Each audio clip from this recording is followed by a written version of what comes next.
Hello guys, my name is Vikram. Welcomes you to strive for progress. Topic आपको पता लग गया होगा, चलिए स्टार्ट करते हैं। इसमें रेजिस्टेंस को हमने कैसे समझना है। सबसे पहले तो हमारे पास क्या है, एक कंडक्टर बना लीजिए आप। ये मैंने क्या किया, एक कंडक्टर बना लिया। अब हमें ये पता है कि किसी भी कंडक्टर में क्या होते हैं, एटम्स होते हैं, तो एटम्स भी बना लीजिए। तो मैंने क्या किया, ये इसमें क्या बना दिए, मैंने एटम्स बना दिए। एटम्स बना दिए। अब हमें पता है कि एटम्स में क्या होते हैं, इलेक्ट्रॉन होते हैं, जो कि न्यूक्लियस के चारों तरफ क्या लगाते रहते हैं, चक्कर लगाते रहते हैं ऑर्बिट्स में। और हमें यह भी पता है कि जो इलेक्ट्रॉन का जो आउटर मोस्ट ऑर्बिट होता है, उसमें इलेक्ट्रॉन क्या होते हैं, लूजली बाउंड होते हैं। किससे? न्यूक्लियस से। अगर वो वहां पे लूजली बाउंड हैं, अगर उसमें इतना फोर्स नहीं है, तो जो इलेक्ट्रॉन होंगे वो क्या हो जाएंगे, वहां से फ्री हो जाएंगे। और अगर वो वहां से फ्री होंगे तो जो कंडक्टर है उसमें वो क्या करेंगे, फ्रीली मूव करेंगे। तो यही है, हमारे पास जो एटम्स हैं, इसमें से जो इलेक्ट्रॉन हैं वो क्या हो चुके हैं, वो फ्री हो चुके हैं। ये हमारा कंडक्टर है जिसमें एटम्स थे, एटम से इलेक्ट्रॉन क्या हो गए, फ्री हो गए। और जब हम इस कंडक्टर को किसी बैटरी के साथ, अगर हम इस कंडक्टर को किसी बैटरी के साथ कनेक्ट कर देंगे तो इसमें क्या होगा, यहां पे प्लस होता है, यहां पे माइनस होता है। तो यहां पे क्या होगा, जो इलेक्ट्रॉन है वो मूव करेंगे किस साइड, प्लस वाली साइड, क्योंकि जो पॉजिटिव चार्ज है वो नेगेटिव वाले चार्ज को अट्रैक्ट करेगा, और जो नेगेटिव है इधर वाला वो इनको रिपल्स करेगा, रिपल्शन क्रिएट करेगा। तो यहां से वो इनको धकेलेगा और ये क्या करेगा, इनको अट्रैक्ट करेगा। तो मतलब ये वाले इलेक्ट्रॉन क्या करेंगे, मूव करेंगे। वैसे भी आपने पोटेंशियल डिफरेंस पढ़ा हुआ है कि यहाँ पे पोटेंशियल डिफरेंस क्रिएट होगा, प्लस वाली साइड में इलेक्ट्रॉन कम है तो यहाँ पे वो इलेक्ट्रॉन मूव करके इस साइड आएंगे, फ्लो करेगा। जैसे हमने टंकी वाला वो देखा था ना, कंटेनर वाला एग्जांपल, पानी वाला, वही है इसमें। अब अगर इलेक्ट्रॉन इधर मूव करेंगे तो जो ये वाले एटम यहाँ पे पड़े हुए हैं, उनकी मूवमेंट में क्या करेंगे, अवरोध उत्पन्न करेंगे। कैसे? हमें ये पता है कि ये वाला जैसे कोई इलेक्ट्रॉन है मेरा, जो कि यहां से मूव करने वाला है किस साइड, प्लस वाली साइड।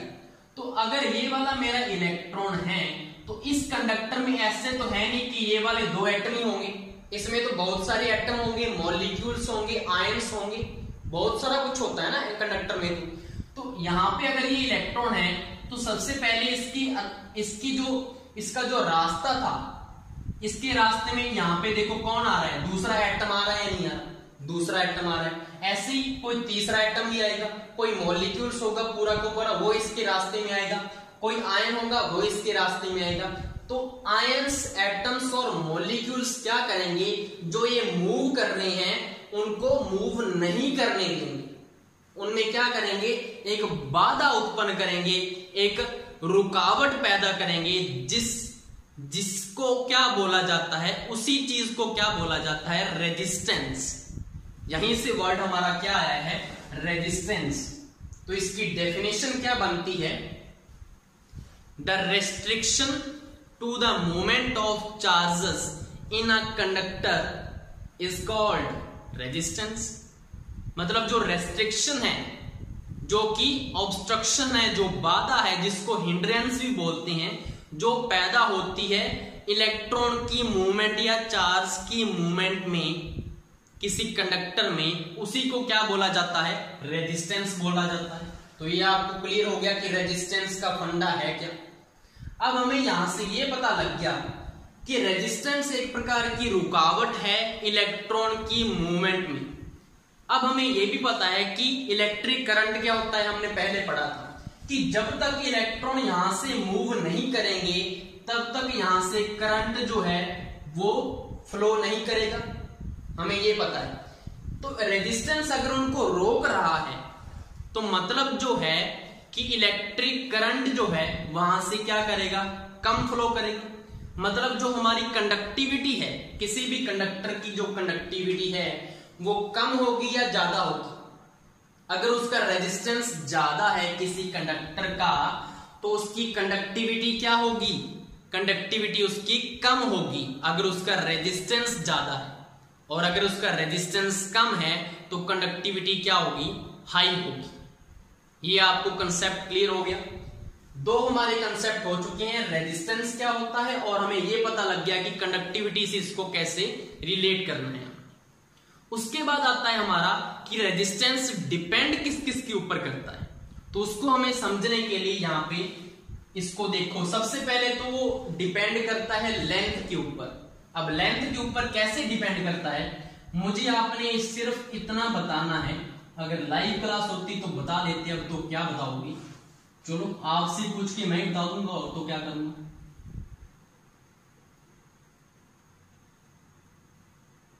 ये हमारे पास दो कंडक्टर हैं, एक की लेंथ कम है और दूसरे की लेंथ क्या है, ज्यादा है। मुझे ये बताओ कि हमारे पास अगर कंडक्टर है तो उसमें क्या होंगे, एटम्स होंगे। एटम्स होंगे या नहीं होंगे, होंगे। और उसमें एटम्स क्या करते हैं, इलेक्ट्रॉन की मूवमेंट में रुकावट पैदा करते हैं। ये हमने पढ़ लिया, जो क्या होता है, रेजिस्टेंस होता है। अब रेजिस्टेंस लेंथ पे कैसे डिपेंड करेगा, मुझे ये बताओ कि इस वाली वायर में एटम ज्यादा होंगे या इस वाली वायर में एटम ज्यादा होंगे। जो लंबी वायर है उसमें एटम ज्यादा होंगे, ये सभी को पता है, क्योंकि इसका क्रॉस सेक्शनल एरिया तो कांस्टेंट है, चौड़ाई इसकी कांस्टेंट है, लेकिन लंबाई ज्यादा है एक की। तो इसमें अगर मैंने मान लिया, कंसिडर कर लिया कि इसमें मैंने 3 एटम बना दिए, इसमें एटम कितने आएंगे, 5 एटम आ सकते हैं। इसमें 5 एटम आ गए। इसमें जो इलेक्ट्रॉन मूव कर रहा है, यहां से मैंने फर्स्ट से यहां से इलेक्ट्रॉन को मूव करवाना है, दोनों वायर में यहां से मैंने इलेक्ट्रॉन को मूव करवाना है, तो इस इलेक्ट्रॉन के रास्ते में कितने एटम आ रहे हैं, 3 एटम आ रहे हैं।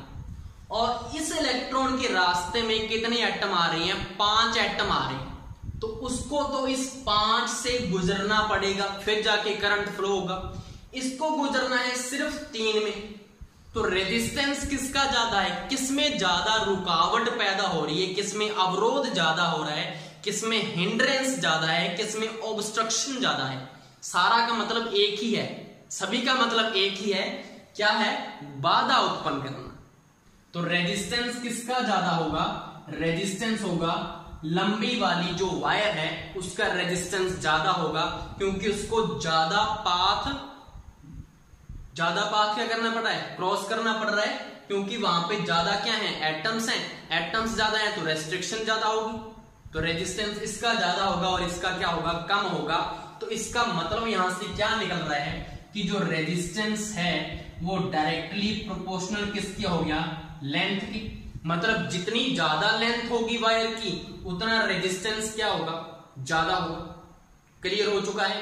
अब नेक्स्ट हमारा इसमें 3 कंसेप्ट आपके क्लियर हो चुके हैं। फोर्थ हमारा क्या बनता है कि रेजिस्टेंस की डिपेंडेंस हमें क्रॉस सेक्शनल एरिया के ऊपर बताओ क्या होती है।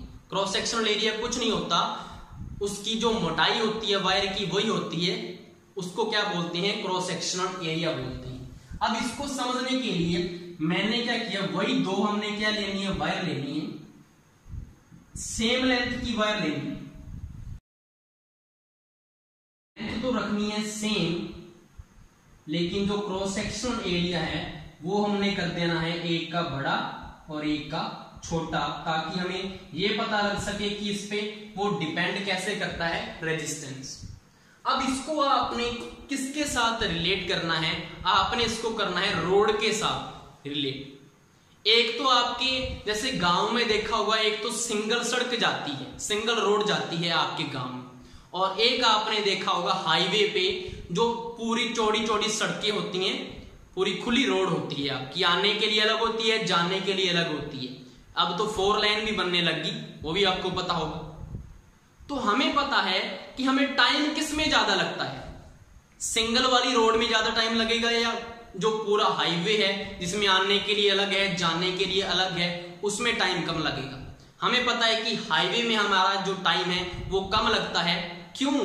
क्योंकि हमें आने के लिए रास्ता अलग है, जाने के लिए अलग है। वो क्या है, खुली रोड है। लेकिन जो हमारी सिंगल रोड है उसी में वो उधर से आ रहा है, इसी से हम इधर से जा रहे हैं, उसको ओवरटेक भी करना पड़ेगा, थोड़ा बहुत रास्ता हमें नीचे भी करना पड़ेगा अपनी जो गाड़ी है उसको, तो उसमें टाइम ज्यादा लगेगा। वही बात इसमें है कि हमारे पास क्या है, वही हमारे पास इसमें 3 एटम्स पड़े हुए हैं, इसमें 3 एटम है। अगर हमारी जो लेंथ है, इसमें लेंथ क्या है, लेंथ तो सेम ही है, तो लेंथ क्या होगा, लेंथ सेम है जी, 3 एटम इसमें पड़े हैं, 3 एटम इसमें पड़े हैं, लेकिन इसकी थोड़ी चौड़ाई ज्यादा है, चौड़ाई ज्यादा है, तो यहां से मैंने वही इलेक्ट्रॉन को मूव करवाना है, इलेक्ट्रॉन को मूव करवाना है। अब आप बोलोगे कि अगर वो चौड़ी है तो उसमें एटम ऊपर और नीचे भी होंगे, बिल्कुल होंगे, तो यहाँ पे भी हमने 2 एटम यहाँ पे बना दिए, 2 एटम यहाँ पे बना दिए, ऐसे बना लिया।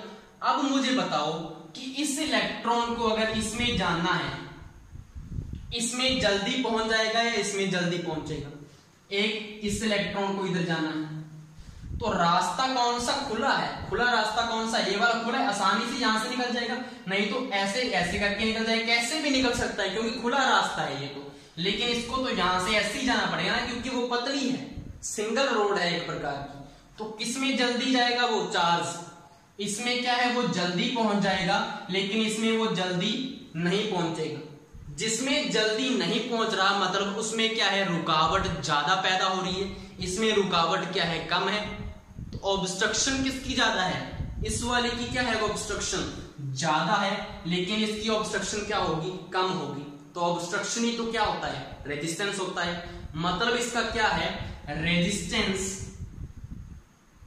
रेजिस्टेंस क्या रिलेशन निकलेगा यहां से, resistance is inversely proportional to area या क्रॉस सेक्शनल एरिया, ऐसा ही तो निकलेगा। अगर हमारा जो एरिया है अगर वो ज्यादा है तो रेजिस्टेंस क्या होगा, कम होगा, और अगर हमारा रेजिस्टेंस ज्यादा है तो हमारा एरिया क्या होगा, कम होगा। तो ये रिलेशन बना या नहीं बना, ये हमारा 4th जो है आपका कंसेप्ट क्लियर हो चुका है कि जो रेजिस्टेंस है इसमें 1/a के प्रोपोर्शनल होगा। अब इसमें ग्राफ की क्या जरूरत है, सिंपल है, मैथमेटिक्स आपको आती है, डायरेक्टली प्रोपोर्शनल है तो उसका ग्राफ कैसे बनेगा, जैसे हमने ओम्स लॉ में बनाया था वही करना है हमने। रेजिस्टेंस और लेंथ है तो रेजिस्टेंस यहाँ पे कंसीडर कर लो नीचे एक्स एक्सिस में, और यहाँ पे लेंथ कंसीडर कर लो वाई एक्सिस में, तो क्या बन जाएगा, ये ग्राफ बन जाएगा इसका, resistance directly proportional to L. इसको ऐसा कुछ नहीं है, अगर डायरेक्टली प्रोपोर्शनल है तो इसको रेजिस्टेंस को वाई एक्सिस में भी मान सकते हो आप, और इसको एक्स एक्सिस में मान लो। अब दूसरा जो ग्राफ है, अब इसमें क्या है, रेजिस्टेंस डायरेक्टली प्रोपोर्शनल टू क्या है, 1/a। अब इसमें क्या होगा, इसमें आपके 2 ग्राफ बनते हैं, वो कंफ्यूज करने के लिए है, इसी में से निकलता वो कैसे कि हमारा अगर ऐसे मान लो कि इधर रेजिस्टेंस है और यहाँ पे हमारा क्या है, एरिया। कई बार वो क्या करता है, रेजिस्टेंस का ग्राफ बनाने दे देता है क्रॉस सेक्शनल एरिया से, ना कि 1/a से। तो इसमें क्या होगा, हमें पता है कि जो रेजिस्टेंस है वो इनवर्सली प्रोपोर्शनल है एरिया के, तो इसमें तो ग्राफ कैसा बनेगा, ऐसा ग्राफ बनेगा इनवर्सली प्रोपोर्शनल का। लेकिन अगर उसने क्या दिया कि आप क्या करो, 1/a के साथ इसका ग्राफ बनाओ रेजिस्टेंस का, तो ग्राफ कौन सा आएगा, 1/a, तो ग्राफ ऐसे बनेगा 1/a का। इन दोनों में डिफरेंस पता लग रहा है आपको, क्योंकि हमें पता है कि जब x प्रोपोर्शनल टू y होता है ना, उसका ग्राफ हमेशा क्या बनता है, उसका ग्राफ हमेशा ये बनता है। हमने क्या बोला है कि r प्रोपोर्शनल टू किसके, 1/a के, तो मतलब हमारा यहाँ पे y कौन है, वो 1/a है, सिंपली y को 1/a लिख दिया है, तो वो प्रोपोर्शनल टू है ना उसकी, तो क्या आएगा, ये वाला ग्राफ ही बनेगा, स्ट्रेट लाइन बनेगी। लेकिन अगर उसने क्या किया, सीधा एरिया दे दिया, ओनली सिर्फ एरिया, तो वो क्या है, 1/a है, उसके अकॉर्डिंग क्या करेंगे हम, ओनली अगर a का है तो r और a आपस में क्या हुए, इनवर्सली प्रोपोर्शनल है ना, r a के तो क्या है, इनवर्सली प्रोपोर्शनल। लेकिन अगर r 1/a की देखें तो वो क्या है, प्रोपोर्शनल है, क्योंकि अगर 1/a है तो प्रोपोर्शनल टू ही बनेगा ना, तो y बन जाएगा। और अगर सीधा a दिया तो ऐसा ग्राफ बनेगा, उल्टा ग्राफ बनेगा। क्लियर हो चुका है। अब इसके आगे क्या है, इसके आगे हमने रिलेशन निकालना है कि दोनों से हमारे पास रिलेशन क्या बना, और यहीं से आपका जो है रेजिस्टिविटी वाला कंसेप्ट यहां से उत्पन्न हो जाएगा, क्रिएट हो जाएगा यहां से ही।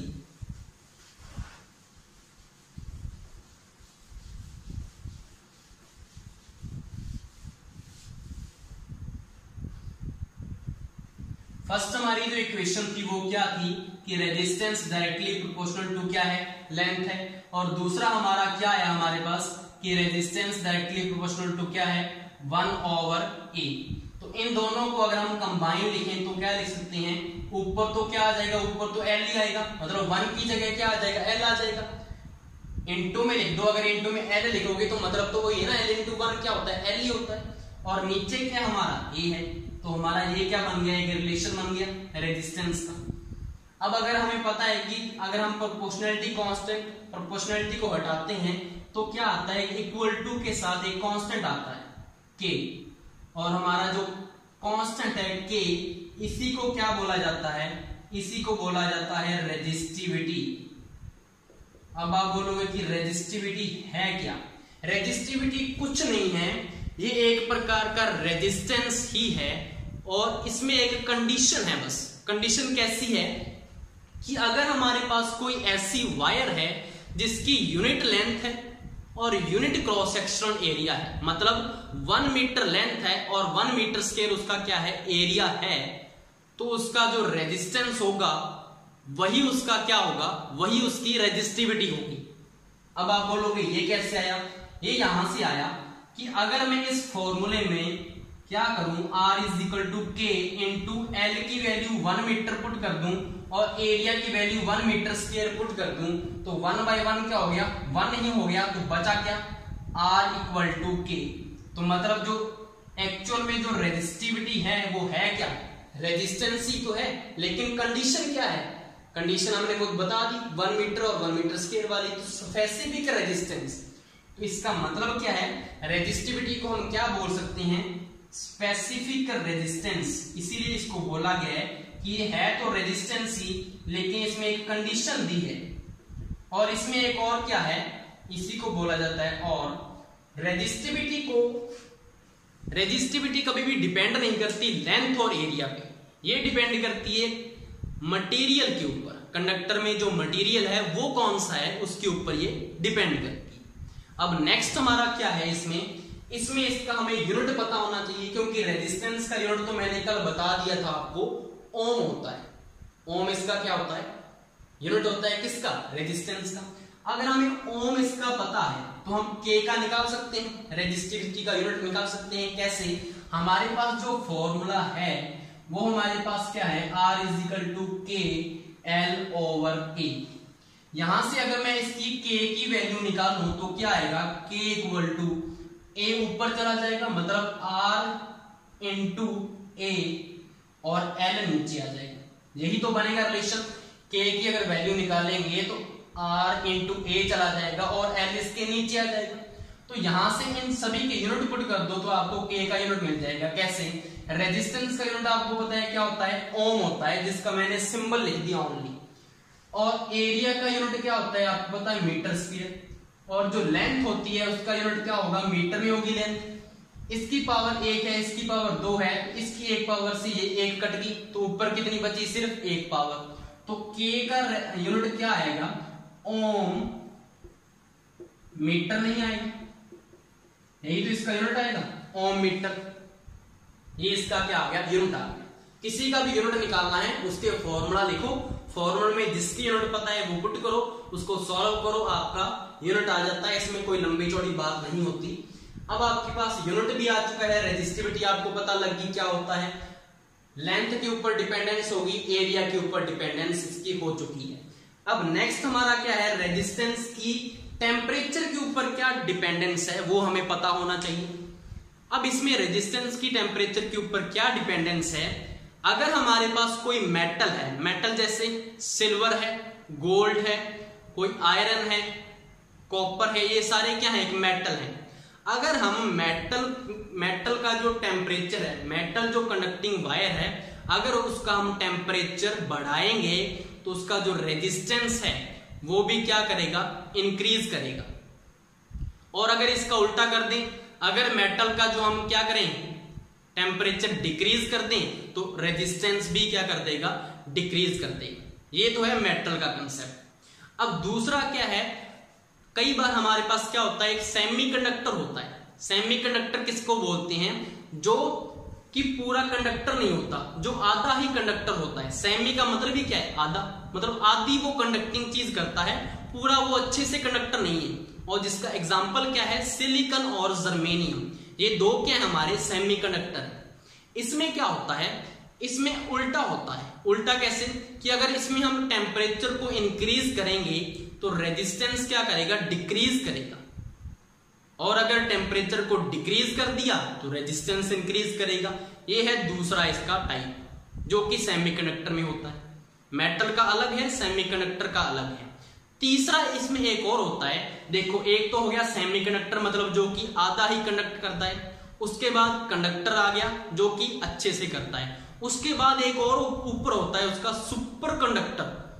सुपर कंडक्टर का मतलब क्या है कि मतलब उसके रास्ते में कोई भी चीज नहीं आती, मतलब उसके रास्ते में कोई भी रुकावट नहीं आनी, कोई भी अवरोध नहीं आना, कोई भी ऑब्स्ट्रक्शन नहीं आनी। इसका मतलब क्या है, मतलब उसका रेजिस्टेंस क्या होगा, जीरो होगा, तभी तो वो क्या होगा, कोई भी बाधा नहीं आएगी, तो उसका कंडक्टिविटी क्या होगी, उसकी हाई होगी, तभी तो सुपर कंडक्टर बोला गया है उसको। सुपर कंडक्टर का मतलब ही क्या है कि उसकी कंडक्टिविटी सबसे ज्यादा है, और कंडक्टिविटी सबसे ज्यादा तभी होगी जब उसका रेजिस्टेंस, उसकी जो ऑब्स्ट्रक्शन है, इलेक्ट्रॉन की मूवमेंट में कोई बाधा नहीं आ रही, मतलब रेजिस्टेंस उसका क्या है, जीरो है।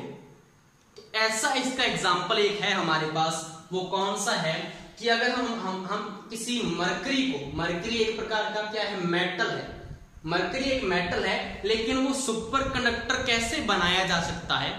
अगर मैं क्या करूं, अगर जो मरकरी है, मरकरी का सिंबल आपको पता है क्या होता है, Hg होता है हमारा मरकरी। अगर इस मरकरी को मैं क्या करूं, टेम्परेचर दूं, कितना टेम्परेचर दूं, टेम्परेचर अगर मैं इसको दूं 4.2 केल्विन, अगर मैं इतना इसको टेम्परेचर दूं, मतलब इस टेम्परेचर पे मैंने इसको फिक्स कर दिया। अगर इसका टेम्परेचर ज्यादा था तो मैंने इसको कम कर दिया। हमें पता है मरकरी क्या एक प्रकार का मेटल है, और मेटल में क्या होता है, टेम्परेचर डिक्रीज करने से रेजिस्टेंस भी क्या करेगा, डिक्रीज करेगा। तो 4.2 केल्विन पे आकर जो मरकरी का जो रेजिस्टेंस है वो हो जाता है जीरो, और अगर इसका रेजिस्टेंस जीरो हो चुका है तो मरकरी हम कह सकते हैं 4.2 केल्विन के ऊपर क्या बन जाता है, ये हमारा बन जाता है सुपर कंडक्टर। मतलब इसमें सबसे ज्यादा करंट फ्लो करता है, सबसे ज्यादा करंट फ्लो करेगा अगर मैं मरकरी को 4.2 केल्विन टेम्परेचर पे रखूं, क्योंकि उस टाइम हमारा जो रेजिस्टेंस है वो ड्रॉप कर जाता है जीरो पर।